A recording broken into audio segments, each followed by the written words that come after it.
Bonsoir à tous et bienvenue dans le magazine Destin échangé. Comme chaque semaine dans l'émission, nous recevons un invité qui mène une vie peu ordinaire, auquel nous confronterons un deuxième invité radicalement opposé à ce mode de vie. Notre invité de ce soir est Mickaël, avocat légal et professionnel à Crespin, qui ne supporte pas une seule seconde la vue d'un serpent. Aujourd'hui, pour vous, il a accepté de vivre la vie pendant une journée de Nadège, qui est une vipère depuis toujours. Pour mieux comprendre comment vivent les serpents et leurs amis, je vous propose tout d'abord de suivre Alexander, éleveur de serpents depuis plus de 20 ans. Un reportage en images.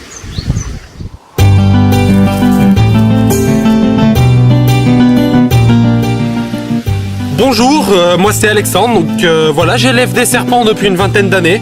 Voilà la petite Nadège qui a tout juste 2 mois.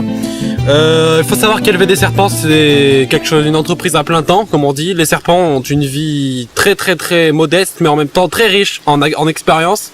Faut savoir qu'un serpent comme ça, à 2 mois, ça a déjà vécu peut-être, sans doute, ce qu'un homme vivra dans toute sa vie. Voilà.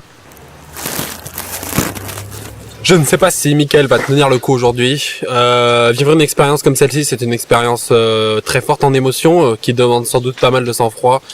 J'espère qu'il s'en sortira pour le mieux. Nous allons maintenant recevoir Alexander. Alexander, bonsoir. Bonsoir. Donc, pensez-vous que quelqu'un comme Mickaël sera capable de relever le défi de vivre durant une journée la vie de Nadège, votre serpent vipère ? C'est une bonne question en effet.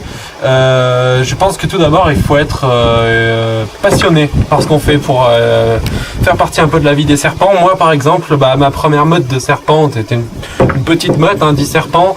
Je me suis fait rejeter moi-même de la meute, j'étais passionné, il faut peut-être être même plus que passionné. Il faut donc penser comme un serpent ? Je dirais pas jusqu'à penser comme un serpent, mais oui, savoir la majeure partie de ses réflexes. Oui. Nous allons maintenant recevoir Mickaël, celui qui a accepté de vivre la vie de Nadège. Bonsoir. Bonsoir Mickaël. Comment quelqu'un de phobique comme vous a-t-il pu accepter de vivre la vie d'un serpent ? C'est étonnant. C'est vrai que dans ma profession, c'est pas quelque chose qu'on fait souvent. Donc les serpents, moi ça m'attirait et ça avait un côté assez nouveau pour moi. Donc je me suis dit il faut tenter quelque chose comme ça. Et vous êtes prêt à tout ? Je suis pas prêt à tout, non. Par exemple, il y a des choses que je ferais pas. Par exemple, faire l'amour avec des serpents ou des choses comme ça. Ça, je pense que j'ai des limites que j'ai fixées quand même. Donc bonjour, je m'appelle Mickaël, donc j'ai accepté de participer à cette expérience, vivre pendant une journée la vie d'un serpent. J'ai un peu d'appréhension pour ça, je sais pas, on va voir comment ça va se passer. Alors, afin de rentrer un peu plus dans la vie de ces serpents, on va tâcher de t'emballer un peu avec une bâche pour que tu... Pour que je rentre dans le corps ? Voilà, exactement. Ah quand même, ça sert, je m'attendais pas à ça, je dois dire. Ah c'est ça être un serpent. Voilà, donc là c'est le matin, donc on a passé une nuit de sommeil. Je vois que Nadège se réveille, donc je sais pas trop quel est le programme qu'elle a prévu pour ma journée. Moi je vais commencer à bouger un peu.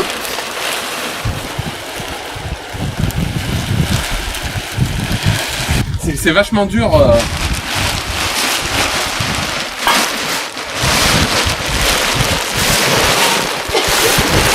Le matin, je savais pas trop quoi faire. Quand est-ce qu'on se réveille, quand est-ce qu'on se lève, quand est-ce qu'on bouge, je savais pas. On croirait pas, mais c'est le déplacement du serpent, c'est quelque chose d'assez dur.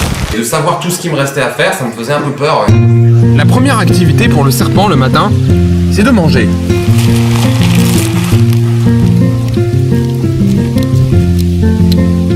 Forcément, on peut pas attendre que ça marche du premier coup. Je veux dire, le serpent, il a eu beaucoup d'années pour s'entraîner. Moi, j'ai entendu quelques réflexions de la part de l'équipe technique. Ça m'a pas beaucoup plu. C'est vrai qu'on se moquait un peu de moi. Alors, j'ai pas l'habitude de faire ça. Je n'ai pas l'habitude. Moi, c'est ma première journée. C'est pas facile, Donc, manger comme un serpent, ça s'apprend. Ça se fait pas comme ça en un claquement de doigts. Je sais pas comment ils font. Donc excusez-moi si je suis pas arrivé du premier coup. Voilà ce que j'ai envie de dire. Bon là, on m'a demandé de tenter quelque chose, donc les serpents souvent ça fait peur aux gens, donc là je vais essayer de le faire pour voir un peu qu'est-ce que ça fait de faire peur aux gens en tant que serpent. Donc là je suis en train de faire le guet, j'attends, c'est d'avoir beaucoup d'attentes de pouvoir faire peur aux gens en tant que serpent. On attend.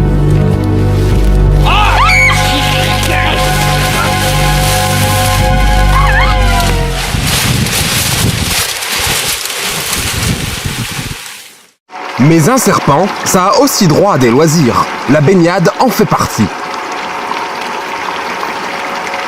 Bon là c'est vrai que j'ai un peu d'appréhension, c'est l'heure de la baignade, l'eau elle est vraiment dégueulasse, c'est pas comme dans une piscine, mais bon les serpents s'y baignent, je vais au bout du défi, j'y vais. La piscine c'est vrai que c'était une des étapes les plus dures, déjà parce que je ne nage pas, je ne sais pas nager, donc ça c'était une grande épreuve, c'est la première fois déjà que je nageais, en plus en tant que serpent, c'est vrai que j'étais proche de la noyade.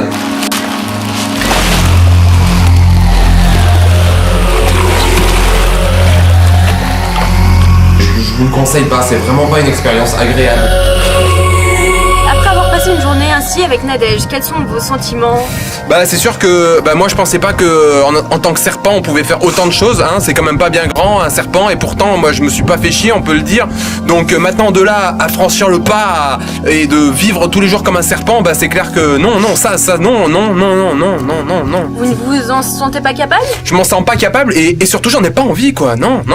Et vous Alexander, pensez-vous que Michael a été un bon élève, qu'il a bien joué son rôle de serpent? C'est-à-dire que c'est un entraînement à longue haleine. Je pense que Michael pourrait s'en sortir à titre de serpent à long terme. Non mais je ne le veux pas, c'est ça que vous comprenez pas, c'est que là j'ai fait l'expérience pour l'émission mais je le veux pas à titre perpétuel. L'émission se termine donc sur ces images. Je vous donne rendez-vous la semaine prochaine pour un nouveau numéro de Destin échangé. Bonne soirée à tous et à toutes sur Pod7 TV.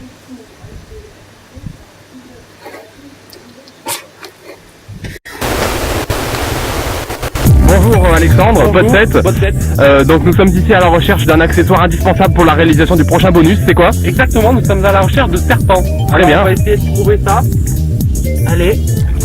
Hop. Ah bah tiens. Ah bah il n'a pas peur hein. Ah, je crois qu'on en tient un là.